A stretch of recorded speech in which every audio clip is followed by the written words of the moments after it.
Good morning, everyone. Welcome to the Change Book Podcast this morning. This is my Monday that I always love. I bring you amazing authors, and I am Nicole Harvick. I am your host of the Change Book Podcast. One of the things we like to do when you write a book with the Change Book Podcast, it's not one and done. What we like to do is we like to always check in with our authors, see what they're up to, see what they're collaborating with.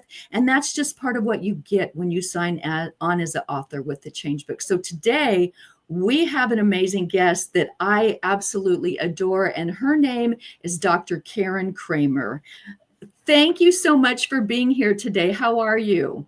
Very good. And thank you, Nicole. Such a blessing to be with you this morning. Thank you so much. And I'm sitting here, and I this is one thing I keep thinking about is we are rolling into 2025 really, really quick. And so I wanted to talk to you today so everybody can catch up on what you've been doing, what you're in the midst of doing, and what you plan to do. So you take that however you want and tell us what's going on in your life. Thank you, Nicole. Well, we will start with the Change Book since that's what you mentioned. And that was a year and a half ago, a little over a year and a half ago, when I was first invited to be part of the Change Book. And look, here we are. But I'm going to go back to even a year ago. So a year ago, which was November 30th, is when I actually launched my book, So Healthy Grief. But one of the reasons why the Change Book was so powerful is because the core of Healthy Grief, I was writing the book at the time, the core of it is what went into the Change Book. So Change 19, that is the core model, which then became the Healthy Grief book. And part of that transition was that you and there was two others, actually three others, associated and around the Change Book that actually became part of my book. Nicole, you're part of that, being interviewed. And then I thought you had a wonderful story, grief story of your own that ended up becoming Healthy Grief. So in Healthy Grief, I have 30 grief survivor case studies. So in that, the Change Book became then a marketing piece for Healthy Grief, as well as connected me up with other individuals that became part of my book, Healthy Grief. So I wanted to make that parallel there, but that was only up until November 30th of last year. So here now, where am I a year later? It's crazy that it's been a year already. And you know, Karen, that was the first time I ever spoke about that. And so through you and your knowledge of grief, I actually just came to a point where it happened to me. I'm going to talk about it now. And so you were a catalyst of change for me by structuring that book so perfectly that we could not only write about it, we got to speak our chapter. Yes, you did. Yes, you did. So for you and those who took part in the book, which by the way, you asked about coming next. So I'll mention about what's coming next, another 2 books. But I created a structure to say, not only just tell your story, but here's some ways to help you tell your story, which fit into the framework I then used in the book. Then you and those other 29 grief survivors, when they gave me their stories, I used it as a case study, because then I went back and for the purpose of the reader, I then pulled out the parts of that 5-stage process, that Healthy Grief framework, to let the reader know, hey, here's, Nicole, you wrote your story. Here's the parts of Nicole's story that relate to the framework. So they're very clear, connecting with the story and connecting with the framework. So they then can go off and build their own framework, their own path to grieving healthfully. And to a point that you just mentioned, I didn't want to make it just reading. Many of us do audiobooks. I mean, I'm an Audible kid myself. I love those. And I wasn't ready. This is a 400+ page book. So wasn't ready yet to go into actually do the audiobooks for that. However, I wanted to make sure that your stories were heard, felt, and understood. So you were part of that, Nicole. I went back and asked each of the grief survivors to say, can you please record your story, read your story, record it, This is not going to be Audible ready, mess up on words, break down crying, add in little bits and pieces. This was you being raw and real. So for those who buy the book, there actually is a link in there that goes back to a page that has some downloadable worksheets, as well as each author, Nicole included, actually reading their own stories. I know when I read my own stories, I broke down crying, I stumbled over words. I'm like, this is not perfect. So it was a way, and you were part of that, Nicole, to truly bring these stories to life for people. And I am just beyond the moon in the kind of responses I've gotten from people who have connected with the stories like yours, and even heard the stories. Like I said, when you were recording yours, I said, imagine that reader is sitting on the other side of that couch, is sitting on the other side of that Starbucks table. Truly speak to them and speak from your heart. So thank you, Nicole, for being part of that process. It was such an honor to do that. But you and I both work with trauma, and we know how trauma gets stuck in the body. And what's the one thing we do is we bring it to the surface by speaking it. So I got to actually, not even knowing this was going to happen, I got to release some of the trauma and the sadness and the lingering guilt, as a pregnant mom. Why didn't I notice this? Why didn't I notice that? But that really helped me. That really helped me to understand that it is so important to get that trauma out of your body. Mm-hmm. What typically happens, and again, thank you, Nicole, for sharing your story. When I was doing research for the book, I was finding that most people who are going through some form of grief, some significant loss, which, by the way, let's be clear, my definition of grief is when you have a significant event where there is a deep sorrow when what once was is no longer. So this can be anything related to death and dying. It could be a divorce, a breakup, a family estrangement, a medical issue, a loss, such as Nicole's with a stillborn. It can also be a loss of a career. It could be loss of physical ability due to health diagnosis or mobility. Bottom line, it's also a loss of identity. When things happen to us now, like Nicole, with your story, could I have done something different? What was wrong with me? Like all these thoughts and feelings that were going on. So I expanded the definition of grief, first of all. And you're right, when it went back to, you're not the only one. So many people said to me, came back and said, thank you for the opportunity to tell my story. Because most of those who are going through grief were feeling overwhelmed, lost, and alone. Overwhelmed, lost, and alone. So that last part about being alone, the tendency was to isolate themselves. I'm the only one, I'm clammed up. And by me reaching out and actually saying, hey, your story is powerful. First of all, it's like, who, me? You're talking to me. My story is powerful. No, this is just something that happened to me. No, your story is powerful.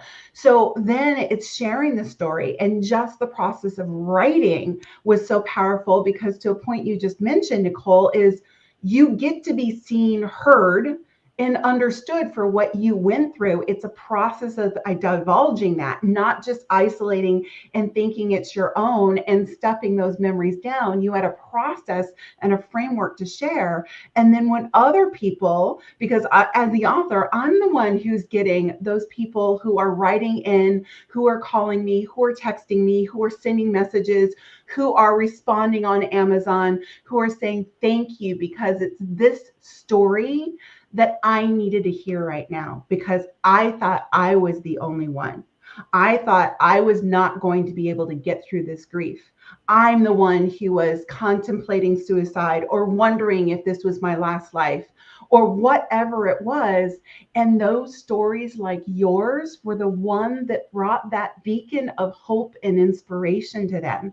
So the Change book started that process because it helped me get the framework out there. It helped me connect to people like you and Chad Gaines and others who have their stories also in this book.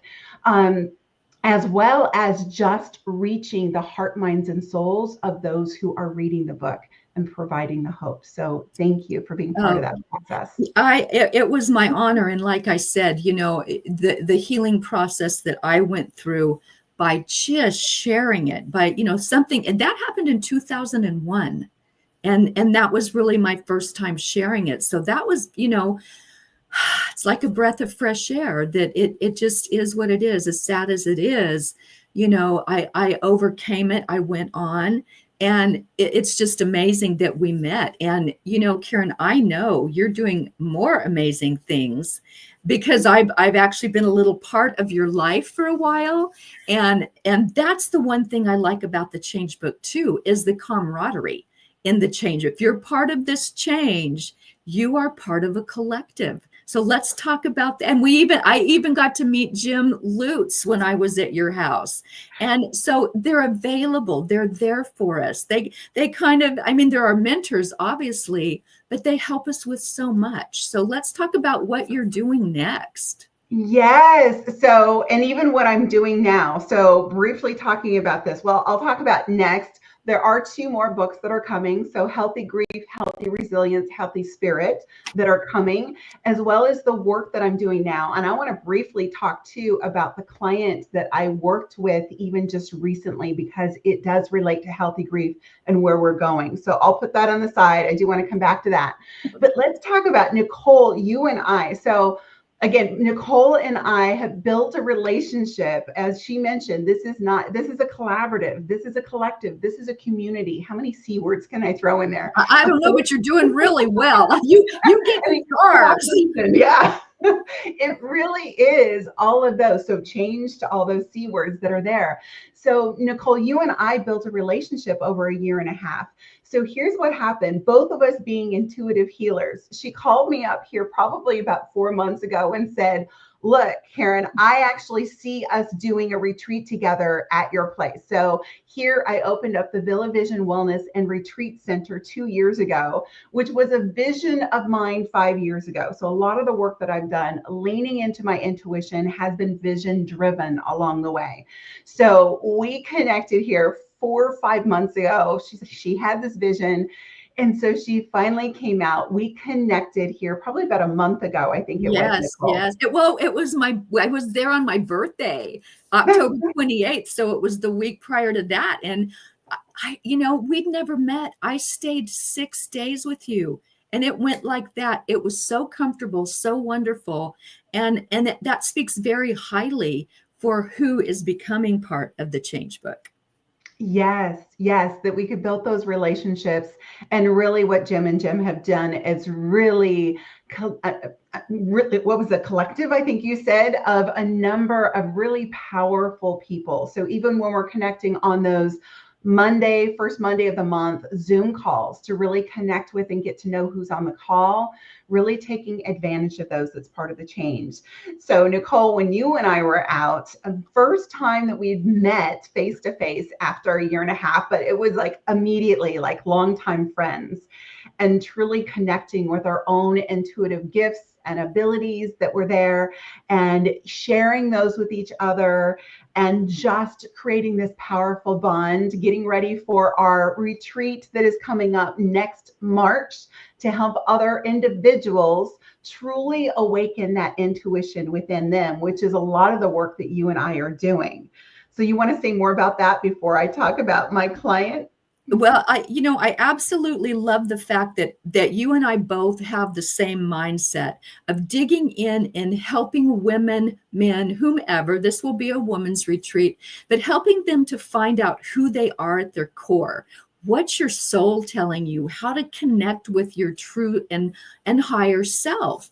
And that is what this retreat is all about, is getting women to understand their power, how much they're needed, to stand firmly and ground in who they are.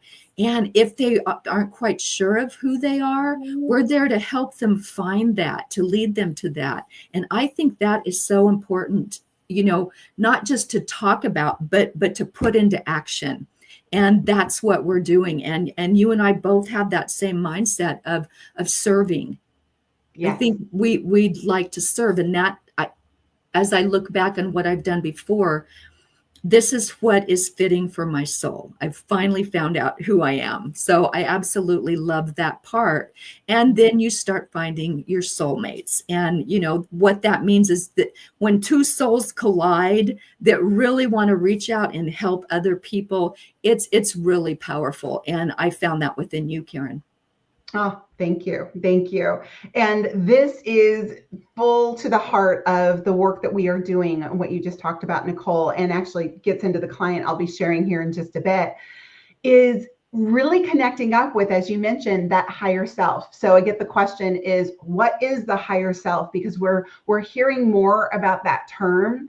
And the way I like to describe it is your inner guidance, that inner intuition, the one that is not held down by the lies and beliefs that we have taken on about ourselves and about the world because of things that we have taken on throughout the life. Now, what do I mean by that? Like when we were 5 years old and heard mom and dad argue about money or argue amongst themselves and create this belief about money or about relationships.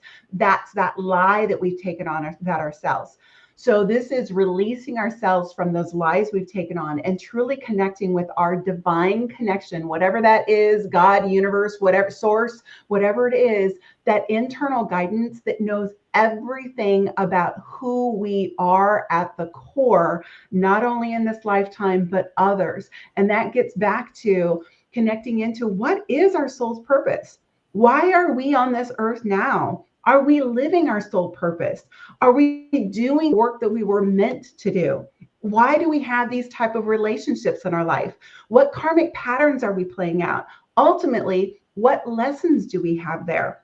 That's the deep work that I love you and I are getting into and approaching from different perspectives. So the power of this retreat is truly helping women who are lost, not knowing what their purpose is, or they know there's more to their life than they're currently living. They're just not quite sure what it is. Those are the women that I am so excited that you are going to be there. You and I are going to be able to support with our various different and complementary skills, intuitive nature, abilities that we're showing up for this retreat. So I am excited about that. I am too. I am too. I've led this retreat several times when I was in Arizona. And then now that I'm in South Carolina, there's not many places I can really do that. But when I saw your Villa Vision Center, it's like, oh my gosh, this fits perfectly. So I'm so glad you agreed to that. And so glad we met. So glad I met Jim. So glad I'm in the change book. It's just like that domino effect that you always hear about, but sometimes it doesn't happen to you. But truly, one thing leads to the next, and it's always for the greater and higher good. It is. It is. And I love when we can look back, hindsight 2020, right? We can look back and we can see the pattern, but when they're in the middle of it, looking right down on the present, we may not necessarily see what's going on or clearly see the vision for the future. So the two of us having that clear idea about where the path is for the future is so powerful. And that's what we want to bring to other women in our retreats. And I also want to capitalize on something. I kept on mentioning this client. So I want to share this. It relates to the change book. It relates to healthy grief. It also relates to what Nicole and I were just talking about. So this one happened to be, most of my work happens to be with women, just as Nicole mentioned, our retreat with women. And I've had two men just within the last 2 months who have come to me, one because a girlfriend, the other because a wife, were clients of mine, one 3 years ago, another a year ago. And it wasn't the wife or the girlfriend that said, hey, you have to see Dr. Karen. That was not it. It was the men themselves that said there was such a profound shift for my girlfriend or my wife, and I want that for myself. So it was amazing to see that. And one of the clients, the gentleman that I worked with, was somebody that I did remote work with. He is in France right now. And I just completed that work on Sunday. And one of the reasons why I wanted to bring him up is he is somebody who was diagnosed here 2 years ago with multiple sclerosis. Now, let me backtrack. Nicole, you actually mentioned something about women sort of disconnecting from who they are. And there are authors that are out there. Dr. Gabor Mate, The Myth of Normal, is one of those who is publicly talking about, and I actually just ran across publicly talking about disconnecting from our identity and the impact that it has on women. And I just recently ran across a podcast yesterday where Mel Robinson was actually interviewing Dr. Mate about it. And it's not just for women, it's for men too. So clarifying that, it's for men too. In Healthy Grief, I also brought up why healthy grief. It is to understand what grief is and how to process through it healthfully so it doesn't settle in the body. Now, this gentleman, as I was working with him around, now he had this diagnosis of multiple sclerosis, which is an autoimmune disorder as well. So where our body fights against each other, which is important. So as we were doing the work, I was listening to the word patterns. Things like, he said, when I was stressed, one of the songs I used to listen to was Numb. And I don't remember the artist on that one, but there's a song called Numb. And then all the words feeling like stabbed in the back, that it wasn't okay to feel, people getting on my nerve. And in other words, our body is listening to us. So I helped him identify where he's been talking to his body about how to respond to stress, like even numbing out as part of that. But he also was one who was raised in a very strict religion where he, as well as a male, where he had to stuff down his emotions. He couldn't process them. And there were so many different things that had happened during his life that he had done that. He had stuffed it down and numbed out. And again, all of it seems so analogies, but all of those analogies were playing around with his body. And even within 24 hours, now this happened 48 hours ago, even within 24 hours, he was noticing the shift that was happening within his body because his body was listening and it was releasing, healing in the process. So part of this is not just it's a combination between the medical and the therapeutic, right? Quickly and easily identifying at not only the emotional and mental level, but the soul level, the spiritual level, as to releasing what is causing the dis-ease, the abilities that are going on in that body to come back to balance and harmony. So I am so excited about doing that. You and I do this work as well. So when it comes to the retreat, it comes to the book, it comes to the change, how can we help people live a happier, healthier, whole life? And that is so true. And we chatter, our brain chatters all the time, and we really have to learn how to control that at times, which with me, it's meditation. But one of the things you talk about is when you talk to yourself, whatever you're saying in your mind is being recorded and just sucked up by your body. Your body, subconscious, doesn't know the difference between a joke or a truth. So you always want to speak positively, happy, joyful, everything positive, or your body becomes, what you said, dis-ease. And guess what? Anything on the inside that is dark or heavy, it's going to make its way to the outside at one point. And it's so interesting because like Parkinson's and multiple sclerosis, the doctors really don't know what causes that. And they don't know what causes it because it is not necessarily at the physical level. Exactly. It's crazy. But I have a friend with Parkinson's, and the first thing I did when I found out, and this was years ago, is I sent her a book called The Power of the Subconscious Mind. And she just, she has done every trial. She's done everything. She's never picked up that book. And honestly, the book for me, I must have read that 10, 12 years ago. That changed the whole dynamic and projection of my life because I was going through a divorce. And all of a sudden, it's like my hair was falling out, scratching my skin. And I read that. I'm like, I can change this with just my thoughts and words. Think about that, how incredible. I never took anything for depression. I never took any over-the-counter pills. I got sunshine. I went back to the gym. I started walking, having very positive conversations with myself, and here we are. I love it. I love it, Nicole. And there's another vital piece that is part of it. It is, well, first I'm going to start with this quote. When the student is ready, the teacher will appear, right? When the Right. student is ready, the teacher will appear. That goes for us as healers as well as whatever that we are. We can give books to, right? That's also a teacher. We can provide books. Healthy Grief is another one. Provide books to people. But if they're not ready to engage in the information, if they're not ready to engage with the book, engage with the healing process, whatever it is, then they're not ready. When the student is ready, the teacher will appear, whatever form that is. Exactly. And also, it's not just about positive affirmations and overriding that subconscious, unconscious programming. You got to face the unconscious programming or subconscious programming first. And Yeah, that's I agree. yeah, I wanted to emphasize that because I was in this work too. So I've been in the field of leadership development and coaching for over 30 years. And I remember doing a lot of like, oh, here's the 10 steps to being a good leader, to setting the goals, and here's the vision boards, and here's the affirmations. The thing is about setting goals, vision boards, and affirmations, they're only as good as you are also willing and ready to identify and release the programs and patterns that got you to where you are right now.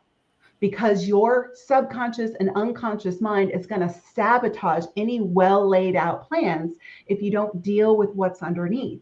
So, what you did, Nicole, was not only focus on what you can do, right? Get out into the sunshine, have positive talk, but you also identified and released what's that negative talk there that's getting in the way of me making success.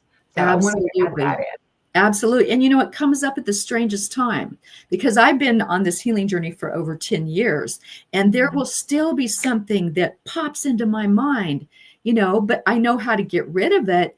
But that's how deep things can be buried. And I always tell people, we had a very heavy carbon-based body where we could stuff our emotions down and really not feel them. With this change, we've got this crystalline body that's so light. Well, guess what? We really feel that heavy stuff. And, for me, it's like, I don't want that in me. I know what this is. And, if I have to drive in my car and scream for 10 minutes, and I'm going to do it because it no longer belongs in my body. So what you're talking about is so, so true, Karen. So, so true.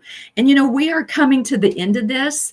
And I am so grateful for you coming on and talking about this, but also talking just about what the change book is, how it leads to your grief book, how it led you down this amazing path. And, one of the things I want to mention, and I know you've seen this too, Jim Lutz is going big on the international circuit next year. He is. I'm looking forward to going to Greece. Girl, I'm telling you, I that was the one that just like, ooh, you talk about perking up. The one in Greece is amazing. I don't know when he's doing it, but I guess my question to our audience is, if you're not part of the change book, why aren't you? I mean, it's really, it's so different from some of the others. And it's a place like the C words: connect, collaborate, and it's really been a fun journey for me, getting to know everyone, and just having a group, a collective that you can reach out to if you do have a problem. We've got so much diversity in that group. We do so powerful, and taking advantage of it, which includes taking advantage of the Monday calls, the first Monday of the month, so you can connect with those other authors. Or like you do a wonderful job is also getting on the Facebook group and responding and connecting with people. And it's more than that. You and I probably wouldn't have connected if you hadn't like reached out and said, hey, do a podcast with me, right? You and Rachel, which also Rachel became part of the book too. So it's really going beyond and really truly reaching out to other people that are in this community and building those relationships and doing amazing things together. So thank you, Nicole, for Absolutely. being part of that. Absolutely. And if Karen and I can do it, every single person out there has someone they can connect with, collaborate with. And that is the beauty of the Change Book. So, Karen, thank you so much for agreeing to do this. I know it's very early in California. I'm on the East Coast, so I had a little bit of a break. But thank you for being here, everyone. I want to wish you a very happy Thanksgiving. I can't believe we're going into December. I will tell you that the Change Book podcast is now booked into January. So thank you for that. And Karen, with that, have a wonderful Thanksgiving, my friend. Thank you for being here. And I Thank will you. see everybody next week. Thank you. Bye.